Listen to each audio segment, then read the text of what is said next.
Bentrovati al meteo. Non cambia la situazione sul nostro territorio, il tempo risulterà sempre stabile. Vediamo insieme il dettaglio di sabato 15 febbraio. Sul Veneto avremo un ampio soleggiamento con cielo al massimo poco nuvoloso, non sono attese piogge. Sarà possibile solamente dalla sera la formazione di qualche nebbia in pianura. Temperature minime tra -2 e 3 gradi, massime invece fino a 14 gradi all'incirca.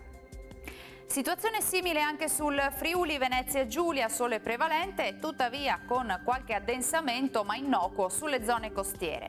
Temperature minime fino a 6 gradi, massime invece sui 12 gradi circa.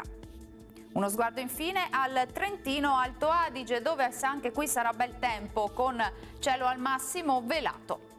Vediamo anche le temperature minime fino a -3 gradi, massime sui 12 gradi. Dal meteo di Antenna 3 per ora è tutto, grazie per l'attenzione e arrivederci.